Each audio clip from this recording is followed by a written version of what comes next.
आपका स्वागत है इकोनॉमिक्स हिंदी विद मैथ में। तो आज हम यहाँ पर इसका दूसरा पार्ट लेकर आए हैं। यहाँ प्रत्यक्ष ये जो आपने हम पिछले वीडियो में हमने देखा था, यहाँ पर ये वाला चैप्टर जो जिसका नाम है सरकारी बजट एवं अर्थव्यवस्था, ये 10वां चैप्टर आपको मिल जाएगा आपकी बुक में, मैक्रो इकोनॉमिक्स की बुक में आपको मिल जाएगा। तो यहाँ पर हमने स्मरणीय बिंदु पढ़े थे और यहाँ पर जो है यहाँ पर ये सारे पॉइंट डिस्कस किए थे। आप देख सकते हैं, अगर वीडियो नहीं देखी है तो देख लेना, आपको ये समझ में आ जाएगा। उसके बाद चलिए अब हम यहाँ से शुरू करने वाले हैं क्लास 12 में राजस्व प्राप्तियों की बात। तो हमने प्रत्यक्ष कर अप्रत्यक्ष कर पढ़ लिए थे, जैसा कि हमने यहाँ पर देखा था बजट प्राप्तियां क्या होती हैं। राजस्व प्राप्तियों की बात करी तो यहाँ पर कर राजस्व और यहाँ पर हमने पढ़ा प्रत्यक्ष कर अप्रत्यक्ष कर के बारे में। तो चलिए अब हम देखते हैं यहाँ पर प्राप्तियों के बारे में। तो प्राप्तियां होती हैं राजस्व प्राप्तियां। यहाँ पर आप देख सकते हैं राजस्व प्राप्तियां क्या होती हैं। राजस्व प्राप्तियां क्या होती हैं, ये सरकार की संपत्ति को कम नहीं करती। तो यहाँ पर ये जो है 3 पॉइंट है, मोस्ट इंपॉर्टेंट पॉइंट है कि आप इन्हें बिल्कुल अच्छे से याद कर लीजिए, क्योंकि ये तो कहीं ना कहीं आपको घुमा फिरा कर ये तो पूछे ही जाएंगे। तो यहाँ पर ये जरूर याद कर लेने हैं आपको, क्योंकि ये आपको घुमा फिरा कर पूछे ही जाएंगे। तो चलिए हम इनको देख लेते हैं क्या है। ये सरकार की, यहाँ पर ये क्या कहना चाह रहा है, ये सरकार की जो है, ये सरकार की संपत्तियों को कम नहीं करते, यानी संपत्ति को कम नहीं करते। क्या करते हैं, संपत्ति को कम नहीं करती हैं। राजस्व प्राप्ति देखिए, अब मान लीजिए आपको कोई भी चीज मिल रही है, यानी आप कोई भी चीज ले रहे हैं, प्राप्त कर रहे हैं, तो आप बताइए, आप फ्री में तो कोई चीज ले नहीं लेंगे, ठीक है। यहाँ पर आपको कुछ ना कुछ देना पड़ेगा। अगर आपको कुछ चीज मिल रही है तो उसके बदले में आपको कुछ ना कुछ देना पड़ेगा, चाहे वो पैसा हो या आपकी संपत्ति हो, कुछ भी हो। तो राजस्व प्राप्ति एक ऐसी प्राप्ति है जिसमें सरकार की संपत्ति को यानी संपत्ति कम नहीं होती है। यानी ये राजस्व प्राप्ति ऐसी प्राप्ति है जो फ्री में मिल जाती है। जैसे कि टैक्स लगा दिया, टैक्स से पैसा क्या आएगा, सरकार के पास फ्री में आता है, फ्री में आता है ना टैक्स से। तो यहाँ पर उसकी संपत्ति कम नहीं होती है। मतलब अगर यहाँ पर टैक्स ले रही है सरकार तो उसको अलग से टैक्स के लिए पैसा नहीं देना पड़ेगा, ठीक है। तो यहाँ पर सरकार की संपत्ति कम नहीं होती है राजस्व प्राप्ति से। देखिए आपको क्या करना है, यहाँ पर इसको समझना है, आपको याद नहीं करना है। अगर आप इसको याद करने जाएंगे और आगे जो है पूंजीगत प्राप्तियां, पूंजीगत व्यय और पूंजीगत जो है यहाँ पर बहुत सारी चीजें आ जाएंगी और मिक्स हो जाएंगी एक साथ, तो आपके लिए जो है दिमाग में बहुत कंफ्यूजन कर देंगे और आपको समझ में भी नहीं आएगा। लेकिन अगर आपने शब्द के माध्यम से इसको समझ लिया और अच्छे से इसको जो अपने दिमाग में बिठा लिया कि ये चीज इससे होती है, तो आप उसका सवाल का जवाब तुरंत दे सकते हैं, क्योंकि ये चारों जो है यहाँ पर मिक्स हो जाते हैं और इसी में से क्वेश्चन पूछा जाता है। तो आप ये कंफ्यूज कर देता है, इसीलिए आपको यहाँ पर अच्छे से इसको समझना है राजस्व प्राप्तियां। तो यहाँ पर क्या है, सरकार की ये देखिए राजस्व प्राप्ति, राजस्व का मतलब है कर, लगान या टैक्स। टैक्स से जो पैसा मिलता है वो राजस्व में आ जाता है और टैक्स लेने के लिए सरकार को अपनी संपत्ति नहीं देनी पड़ती, तो संपत्ति को कम नहीं करती है। ये क्या करती है, संपत्ति को कम नहीं करती। ये सरकार के दायित्व में वृद्धि नहीं करती है, वृद्धि नहीं करती है। मतलब अब देखेंगे वृद्धि, दायित्व का मतलब क्या होता है, दायित्व का मतलब होता है उसकी जो है उत्तरदेयता कि मतलब उत्तरदेयता मतलब दायित्व कि अब इसका फर्ज बन गया है कि इसने कुछ लिया है, मतलब कुछ प्राप्त किया है। जैसे कि आपने कुछ लिया, यहाँ पर अगर मान लीजिए आप दुकान में गए, एक दुकान में जाते हैं, वहां पर एक फोन खरीदते हैं और फोन खरीदते के बाद आपका फर्ज बनता है जब आप दुकानदार से एक फोन ले लेते हैं। जैसे कि मैं आपको समझाता हूँ, यहाँ पर जैसे कि आप यहाँ पर एक दुकान में जाते हैं, इस दुकान में आप जाते हैं यहाँ पर और यहाँ से एक फोन खरीद लेते हैं। तो फोन खरीदने के बाद आप यहाँ पर जो है दुकानदार के प्रति आपका एक दायित्व बन जाता है कि आप दुकानदार को पैसा दें, क्योंकि आपने फोन लिया है। तो आपने क्या किया है, प्राप्ति की है किसी चीज की, तो आपको आपका दायित्व बन गया कि पैसा दें, यानी दायित्व में वृद्धि हो गई आपकी, यानी दायित्व आपका बढ़ गया, बन गया, ठीक है। तो लेकिन इस स्थिति में, यानी सरकार की स्थिति में, क्योंकि सरकार की जो है राजस्व प्राप्ति की स्थिति में ना तो सरकार की संपत्ति कम होती है, ना ही उसका उत्तरदायित्व बढ़ता है, ना ही उसे पैसे देने का जो है यहाँ पर उत्तरदायित्व बढ़ता है कि वह पैसे दे किसी को। कुछ पैसे नहीं देगी वो, ना ही उत्तरदायित्व तो बढ़ेगा, ना ही संपत्ति कम होगी। तो आपको एक बात याद रखनी है। अब बताइए, आपको ये बात याद रखनी है, जैसे कि राजस्व प्राप्ति आपको हुई, कुछ पैसा मिला, तो यहाँ पर आपको याद रखना है कि पैसा मिला तो कुछ देना पड़ेगा, तो इसका मतलब संपत्ति कम होगी।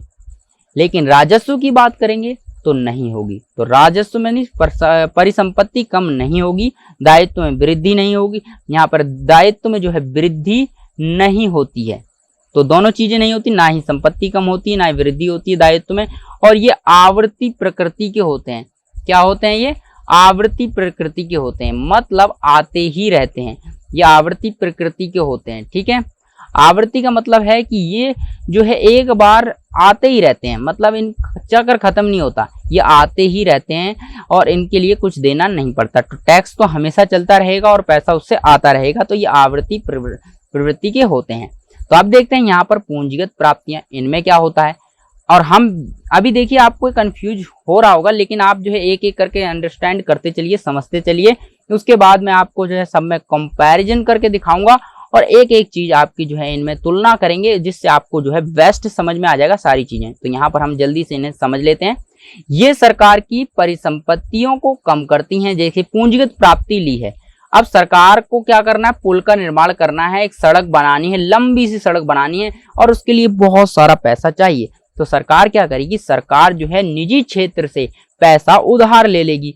अब बताइए आप, अब सरकार ने पैसा उधार ले लिया, तो आप बताइए क्या वो पैसा उन्हें नहीं देगी जिससे लिया? बिल्कुल देगी। तो यहाँ पर परिसंपत्ति को कम करेगा, तो ऐसे ही तो उधार मिल नहीं जाएगा। अगर उसने जो है उधार लिया है, पैसा लिया है, तो उसने अपनी संपत्ति दी होगी, कुछ ना कुछ उसको दिया होगा। तो इससे क्या होगा? परिसंपत्ति को कम कर देती है। क्या? पूंजीगत प्राप्ति। पूंजीगत अगर प्राप्ति करेगा कोई भी, तो यहाँ पर परिसंपत्ति कम होगी। अगर सरकार पूंजीगत प्राप्ति करती है तो इसकी सरकार की जो है परिसंपत्ति कम हो जाती है। उसके बाद सरकार के दायित्व में जो है, यहाँ पर ये दायित्व में वृद्धि होती है कि सरकार का अब दायित्व बन गया। भैया यहाँ पर सरकार ने उधार लिया, अब सरकार का दायित्व है कि वो पैसा चुकाएगी, निजी क्षेत्र को पैसा क्या करेगी? चुकाएगी। ये दायित्व बन गया।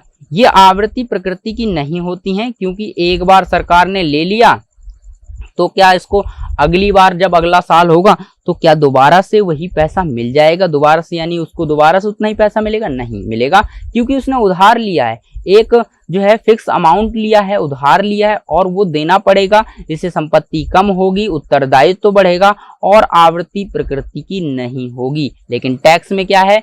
ये हमेशा मिलता रहेगा और ये हमेशा नहीं मिलेगा, क्योंकि उधार एक बार, दो बार या तीन बार लिया जाता है, हमेशा नहीं मिलता रहता। ठीक है, तो ये है हमारा पूंजीगत प्राप्ति, ये है राजस्व प्राप्ति। चलिए आगे देखते हैं। आगे हम देखेंगे बजट व्यय के बारे में। बजट व्यय क्या होता है? तो यहाँ पर इससे तात्पर्य एक वित्तीय वर्ष की अवधि में सरकार द्वारा विभिन्न मदों के ऊपर किए जाने वाले अनुमानित व्ययों से है। मतलब ये कहना क्या चल रहा है? बजट व्यय अभी देखा था हमने, बजट प्राप्तियां। तो सरकार क्या करती थी? बजट प्राप्तियों में एक वित्तीय वर्ष की अवधि में, तो यही शब्द था बिल्कुल, एक वित्तीय वर्ष की अवधि में सरकार द्वारा विभिन्न मदों से, यहाँ पर विभिन्न मदों के ऊपर किए जाने वाली अनुमानित व्ययों से है। यानी इसका मतलब क्या होता है कि इसका मतलब है देखिए यहाँ पर बजट सरकारी व्यय की बात कर रहे हैं। अब हमने प्राप्तियां देखी थी, तो प्राप्तियों में क्या था? एक वित्तीय वर्ष में जब सरकार जो है अपने सभी स्रोतों से कुल धन जितना प्राप्त करती है उसे क्या कहते हैं? सरकार, यानी बजट प्राप्ति कहते हैं। और वह उसका जो विवरण होता है यहाँ पर वो होता है। ठीक है, लेकिन यहाँ पर जो है एक वित्तीय वर्ष के अंतर्गत सरकार द्वारा विभिन्न मदों के ऊपर, यानी जहां पर भी सरकार जो है पैसा खर्च करती है, तो वो अनुमानित, और जितना पैसा खर्च किया है एक वर्ष के अंदर, जितना पैसा सरकार ने खर्च किया है, तो सरकार क्या करती है? उस खर्च किए गए पैसे का एक अनुमान लगाती है कि एक वर्ष में हमारा कितना पैसा खर्च किया है और कौन कौन सी मदों पर किया है। तो वो बजट व्यय कहलाता है। ठीक है, बजट व्यय कहलाता है। तो बजट बनाती है सरकार, एक फिक्स अमाउंट इकट्ठा करती है, उसके बाद उसको खर्च करती है विभिन्न मदों पर, जैसे कि सार्वजनिक हॉस्पिटल हो गया, ठीक है, शिक्षा का क्षेत्र हो गया। तो बहुत जगह जो है सरकार जो है खर्च करती है पैसा, और वो विभिन्न मदों पर खर्च करेगी। तो उसके बाद अनुमान लगाएगी कितना कितना पैसा खर्च हुआ है, वो भी एक वित्तीय वर्ष के अंदर। अगला वित्तीय वर्ष आएगा, उसके लिए अलग नीति बनाई जाएगी, अलग जो है पैसा इकट्ठा किया जाएगा, फिर खर्च किया जाएगा। तो इस तरह से ये चक्र चलता रहता है। तो यहाँ पर बजट व्यय क्या होता है, इसका तात्पर्य एक वित्तीय वर्ष की अवधि में सरकार द्वारा विभिन्न मदों के ऊपर किए जाने वाले अनुमानित व्ययों से है। बजट व्यय को जो है दो विभिन्न उपवर्गों में बांटा जाता है। तो यहाँ पर क्या है, पहला है राजस्व व्यय और पूंजीगत व्यय। हमने जैसा कि प्राप्तियों में भी देखा था, राजस्व प्राप्ति और पूंजीगत प्राप्ति। तो बस यहाँ पर वैसे ही राजस्व व्यय आ गया और राजस्व यहाँ पर पूंजीगत व्यय आ गया। तो चलिए देखते हैं इसका भी डायग्राम। यहाँ पर देखिए बजट प्राप्तियां हैं, बजट प्राप्तियां मतलब बजट व्यय है, जितना व्यय हुआ है। जैसे कि यहाँ पर राजस्व व्यय, अब सरकार राजस्व व्यय करेगी, जैसे कि आपने सरकार ने क्या करा है, ब्याज लिया, भुगतान किया किसी चीज का, तो राजस्व व्यय है। यहाँ पर राजस्व व्यय है। और ये क्या, अनुदान किया है, वेतन दिया, पेंशन देती है सरकार, तो यहाँ पर पेंशन देती है, तो ये राजस्व है। बताइए पेंशन क्या देती है सरकार, फ्री में देती है, फ्री में देती है ना उसके लिए कुछ पैसा लेती है, कुछ भी नहीं लेती है, ठीक है। वेतन देती है, अनुदान देती है, ठीक है। तो यहाँ पर ये सारी चीजें जो है सरकार फ्री में दे रही है, राजस्व व्यय कहलाएगा, जिसमें क्या है सरकार कुछ भी नहीं लेती है, फ्री में पैसा देती है, ठीक है। अगर फ्री में पैसा लेगी तो राजस्व प्राप्ति कहलाएगी, अगर फ्री में पैसा देगी तो राजस्व व्यय कहलाएगा, सीधी सी बात है। उसके बाद देखिए पूंजी, यहाँ पर पूंजीगत व्यय, पूंजीगत व्यय यहाँ पर ये फ्री नहीं होता है, बिल्कुल भी फ्री नहीं होगा।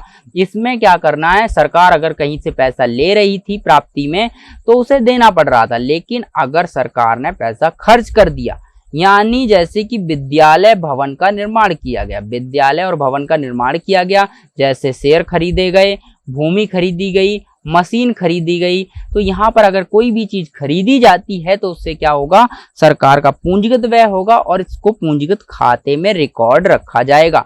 पूंजीगत खाते में रिकॉर्ड किसका होता है, यहाँ पर पूंजीगत व्ययों और पूंजीगत प्राप्तियों का रिकॉर्ड होता है। तो यहाँ पर पूंजीगत खाता किसे कहते हैं, ठीक है।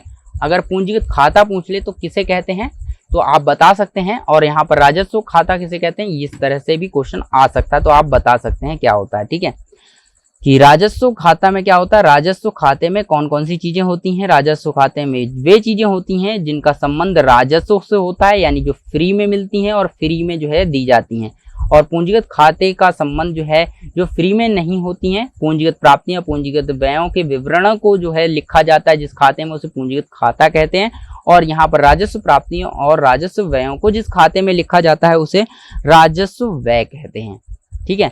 यहाँ पर राजस्व खाता कहते हैं। तो यहाँ पर ये व्यय हो गया, इसमें ब्याज, भुगतान, वेतन, अनुदान, पेंशन, ये सारी चीजें आती हैं। और पूंजीगत व्यय हो गया जिसमें विद्यालय का भवन बनाना, भवन बनाना और शेयर, भूमि और मशीन आदि होते हैं। तो यहाँ पर देख लेते हैं हम राजस्व व्यय।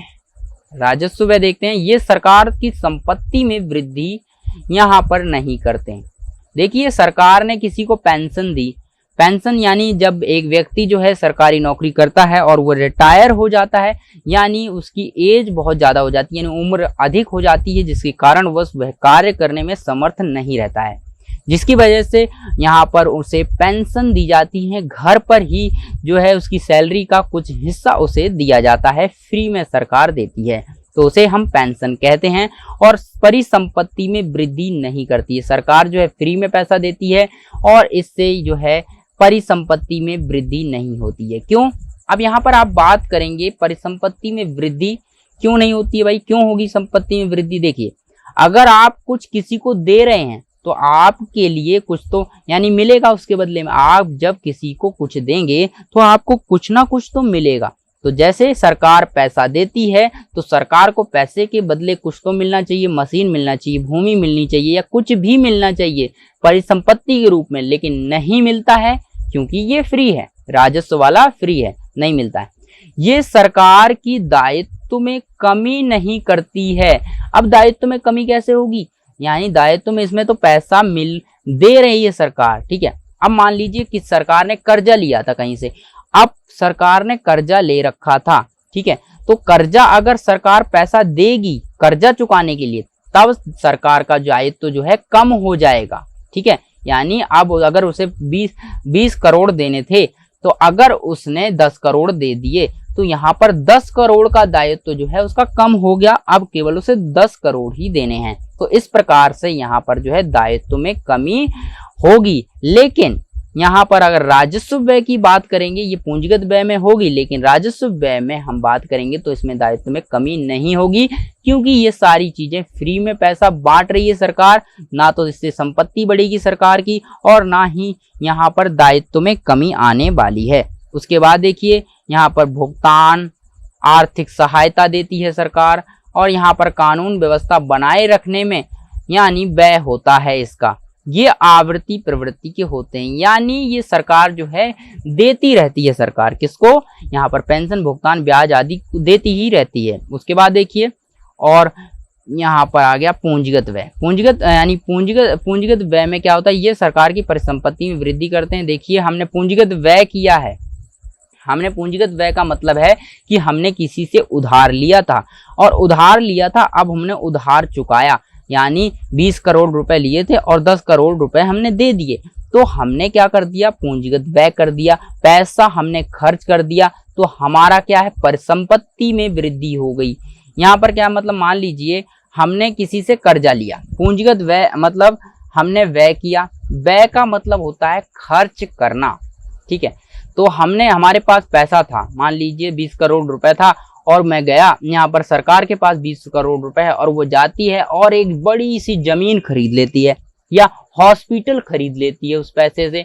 तो देखिए अब सरकार की संपत्ति बढ़ गई ना, सरकार के पास हॉस्पिटल आ गया, पैसा चला गया, हॉस्पिटल आ गया। तो पूंजीगत व्यय में क्या होता है, संपत्ति बढ़ जाती है और यहाँ पर पैसा चला जाता है। तो यहाँ पर क्या होता है, परिसंपत्ति में वृद्धि होती है पूंजीगत व्यय।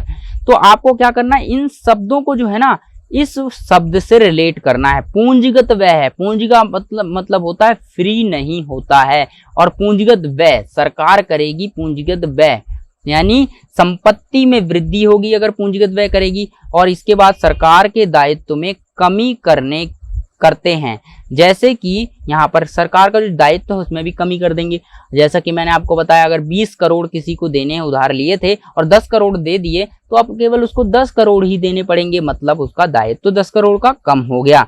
तो इस तरह से ये दायित्व को कम करती है। जैसे यहाँ पर विद्यालय भवनों का निर्माण करना, ठीक है, पुराने ऋणों का भुगतान करना, तो यहाँ पर और परिसंपत्तियों का क्रय करना इत्यादि इसमें शामिल होता है। ये आवृत्ति प्रकृति के नहीं होते हैं क्योंकि एक बार होते हैं। तो यहाँ पर मैंने क्या कहा, पूंजीगत जो होते हैं आवृत्ति नहीं होते हैं। तो आपने यहाँ पर नोट करी होगी बात, पूंजीगत जो होते हैं आवृत्ति नहीं होते हैं। तो चलिए अब जल्दी से क्विक रिवीजन करते हैं इन चारों का, क्योंकि ये चारों बहुत इंपॉर्टेंट है और बहुत ही ज्यादा पूछे जाने वाले क्वेश्चन हैं, ठीक है। तो चलिए सबसे पहले इनका कंपैरिजन करते हैं। सबसे पहले हम लेते हैं यहाँ पर राजस्व व्यय, ठीक है, राजस्व व्यय और राजस्व प्राप्तियों को लेते हैं। तो यहाँ पर हम लेते हैं, यहाँ पर क्या आ गया, यहाँ पर देखिए राजस्व प्राप्तियां हमने ले ली। राजस्व प्राप्तियों में क्या था, यहाँ पर देखिए राजस्व प्राप्तियों में ये सरकार परिसंपत्ति को कम नहीं करते हैं। राजस्व कहीं से पैसा मिला, फ्री में पैसा मिला, यानी सरकार को पैसा मिला है, फ्री में मिला है, तो ये सरकार की यहाँ पर संपत्ति को कम नहीं करेगा, क्योंकि पैसा मिला है तो कुछ देना पड़ेगा, लेकिन ये पैसा फ्री में मिला है तो नहीं देना पड़ेगा। तो इसका मतलब है परिसंपत्ति कम नहीं होगी, क्योंकि पैसा देना पड़ेगा, फ्री में पैसा मिलेगा तो परिसंपत्ति तो देनी ही पड़ेगी ना। यानी अगर पैसा मिलेगा कहीं से तो परिसंपत्ति देनी। आप सोचिए, आपको यहाँ पर पैसा मिला तो आपने कुछ तो दिया होगा, परिसंपत्ति दी होगी, तो यहाँ पर परिसंपत्ति आपको देनी पड़ेगी। लेकिन ये फ्री में मिला, ये सोचिए, फ्री में मिला है तो आपको पैसा नहीं देना पड़ेगा। परिसंपत्ति यानी आपको कम नहीं होने वाली, पैसा आपको जितना मर्जी मिलेगा। और राजस्व प्राप्ति में परिसंपत्ति कम नहीं होती है, ठीक है। उसके बाद अगर राजस्व व्यय की बात करें, राजस्व व्यय ये रहा। राजस्व व्यय में क्या होता है, ये सरकार की परिसंपत्ति में वृद्धि करते हैं, सॉरी यहाँ पर ये वाला राजस्व परिसंपत्ति में वृद्धि करते हैं। तो वहां पर आपको फ्री में पैसा मिला था, तो पैसा मिला था तो आपको, आप सोचिए आपको पैसा मिला है तो अब हमें कुछ ना कुछ देना पड़ेगा, यानी परिसंपत्ति हमारी कम हो जाएगी। लेकिन फ्री में मिला था तो आपकी परिसंपत्ति वहां पर कम नहीं हुई थी। तो यहाँ पर आप सोचिए, आपने पैसा दिया है, राजस्व व्यय क्या करा है आपने, यहाँ पर राजस्व व्यय, आपने यहाँ पर राजस्व व्यय दिया है, क्या करा है, राजस्व व्यय दिया है, यानी पैसा दिया है, तो आपकी संपत्ति वृद्धि होनी चाहिए।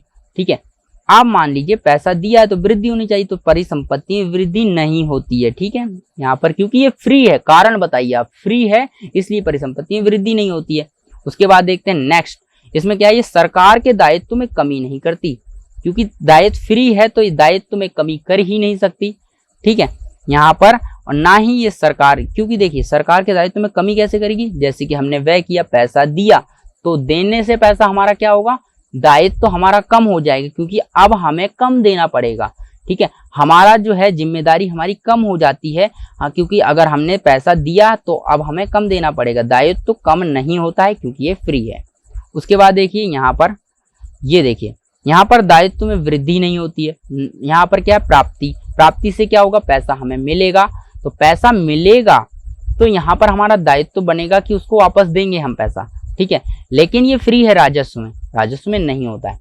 तो आपको क्या कर देना है, आपको देखना है कि सबसे पहले आप देखिए यहाँ पर, आप दोनों चीजों को याद रखने का तरीका देखिए, आपको कैसे याद रखना है। राजस्व प्राप्ति लिखा है, ये आपके पास राजस्व प्राप्ति लिखा है, और आपको याद रखना है दोनों में यहाँ पर नहीं शब्द लिखा है, नहीं लिखा है, नहीं लिखा है। आगे देखिए यहाँ पर भी आपको लिखा होगा नहीं लिखा है, यहाँ पर देखिए ये नहीं लिखा है और नहीं लिखा है। ठीक है, दोनों में नहीं लिखा है, तो यहाँ पर कॉमन मिल गया। तो आपको दोनों में याद रखना है, नहीं शब्द का यूज करना है। ठीक है, अब यहाँ पर देखिए ये वृद्धि और कमी कैसे हम यूज करेंगे, इसमें अब कंफ्यूजन होगा। तो राजस्व प्राप्तियां यहाँ पर नहीं आवे, एक कॉमन शब्द मिल गया दोनों में, राजस्व प्राप्तियां और राजस्व व्यय में। ठीक है, इसको रिलेट करेंगे हम।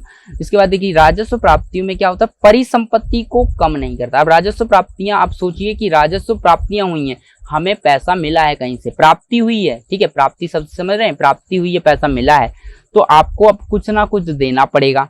ठीक है, कुछ ना कुछ देना पड़ेगा, तो आपका यहाँ पर परिसंपत्ति कम होगी। लेकिन यहाँ पर लिखा है राजस्व प्राप्ति है, कौन सी प्राप्ति है, राजस्व प्राप्ति है, तो यहाँ पर आप फिर बोल सकते हैं आपको यहाँ पर पैसा नहीं देना पड़ेगा, मतलब पैसा राजस्व प्राप्ति है तो आपकी परिसंपत्ति कम नहीं होगी।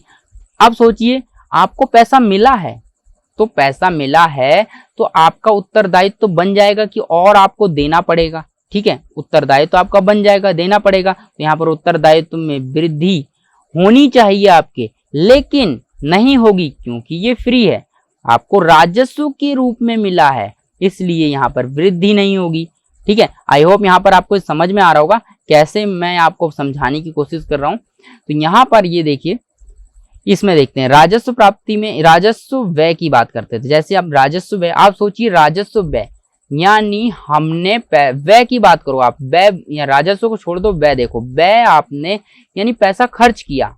अब पैसा खर्च किया तो संपत्ति तो बढ़नी चाहिए थी भाई, तो संपत्ति बढ़नी चाहिए ना। आप बताइए, आपने पैसा दिया और आपने एक मशीन खरीदी तो आपकी परिसंपत्ति बढ़ गई, मशीन बढ़ गई। ठीक है, बढ़नी चाहिए, लेकिन यहाँ पर राजस्व वाले में नहीं बढ़ेगी। यहाँ पर जिसमें शब्द जुड़ गया ना राजस्व, उसमें तो नहीं ही आएगा, क्योंकि यहाँ पर जो है ये फ्री में मिलता है। क्यों नहीं आएगा, नहीं का यूज होगा, फ्री में मिलता है, तो यहाँ पर आपका पैसा नहीं बढ़ेगा राजस्व प्राप्ति में, क्योंकि यहाँ पर परिसंपत्ति आपकी नहीं बढ़ेगी, तो यहाँ पर वृद्धि भी नहीं होगी। उसके बाद देखिए राजस्व व्यय किया है, आपने पैसा दिया है किसी को, तो आपका दायित्व तो कम होना चाहिए।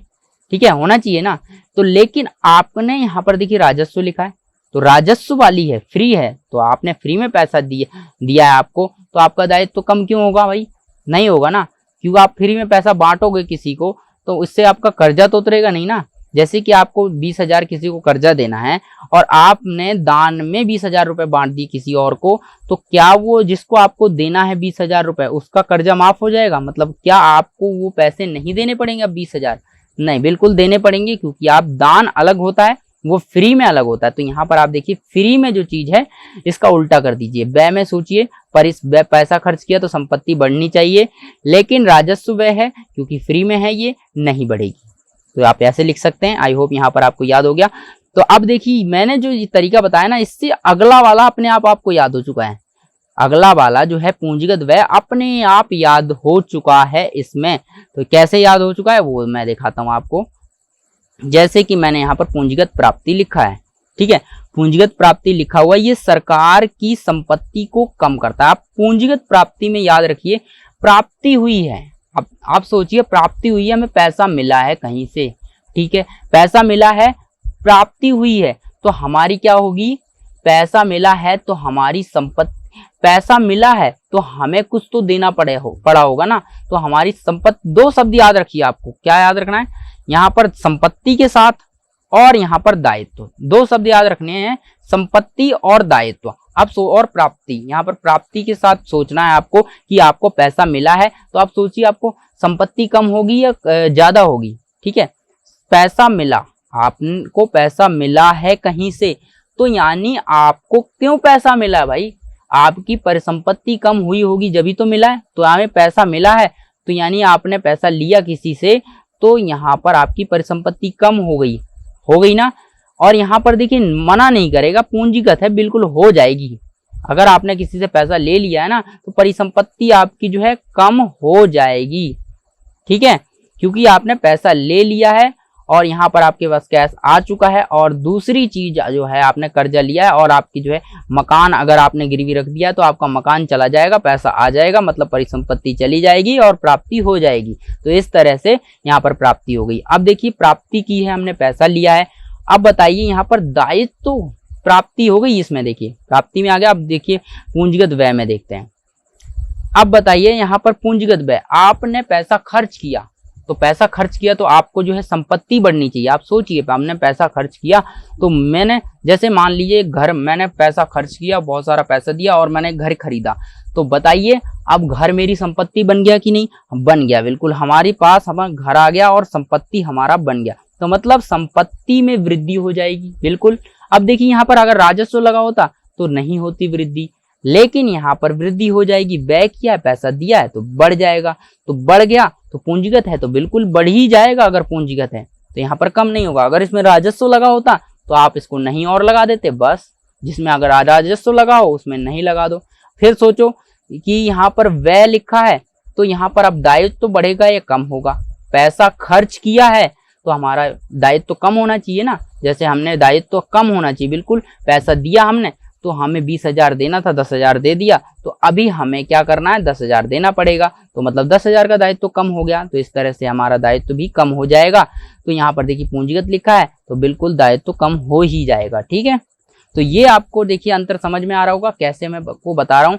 तो आई होप यहाँ पर आपको क्लियरली ये समझ आ गया होगा, अंतर एक एक अंतर आपको ये समझ आ गया होगा और याद भी हो गया होगा साथ साथ। अगर आपने ये वीडियो ध्यान से देखा है, स्टेप बाय स्टेप जो है अपने ध्यान से देखा और मिस नहीं किया है, स्किप नहीं किया है, तो आपको ये पूरी तरह समझ आ जाएगा। अगर ये समझ आ गया ना तो आपके 6 नंबर जो है आपके हाथ में है और कोई नहीं ले सकता, ठीक है। चलिए अब आगे बढ़ते हैं। यहाँ पर चलिए आज के लिए इस वीडियो में इतना ही है। अगली वीडियो हम इसका आगे का टॉपिक कवर करेंगे जिसमें राजस्व घाटा, राजस्व घाटे के प्रभाव, ये सारी चीजें आती हैं। तो मोस्ट इंपोर्टेंट जो टॉपिक था जो कि आपके एग्जाम में आने वाला था, जो उसमें आपको बहुत कंफ्यूजन होता है, राजस्व व्यय, राजस्व पूंजी, राजस्व प्राप्तियां और यहाँ पर पूंजीगत व्यय, तो ये सारी चीजें जो है आपको बहुत कंफ्यूज करती हैं और मैंने आज आपके सामने ये क्लियर कर दिया है कि आपको जो है अब तो प्रॉब्लम नहीं आने वाली है। बस आपको सोचना है आपने व्यय किया है, पैसा दिया है, तो आपको क्या मिलेगा,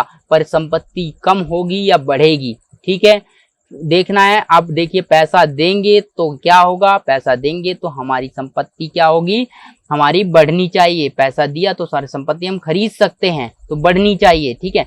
उसके बाद दायित्व तो देखिए, पैसा दिया तो दायित्व भी कम होगा क्योंकि अब हमें पैसा कम देना पड़ेगा। आई होप इस तरह से आप रिलेट करके जो है इसको समझ पाए होंगे। अगर समझ पाए हैं और अच्छे से इसको लर्न हो गया है तो इस वीडियो को लाइक करें और चैनल पर पहली बार आए तो सब्सक्राइब जरूर कर लें, क्योंकि इसमें मिलेगा आपको इकोनॉमिक्स का क्लास 12th और 11th का पूरा फुल सिलेबस और अच्छे से आपको जो है स्टडी हिंदी मीडियम में कराई जाएगी। तो इस चैनल को जरूर सब्सक्राइब करें और साथ ही बेल आइकन भी दबा लें ताकि आपको वीडियो की नोटिफिकेशन मिलती रहे। चलिए मिलते हैं हम अगली वीडियो में एक नए टॉपिक के साथ।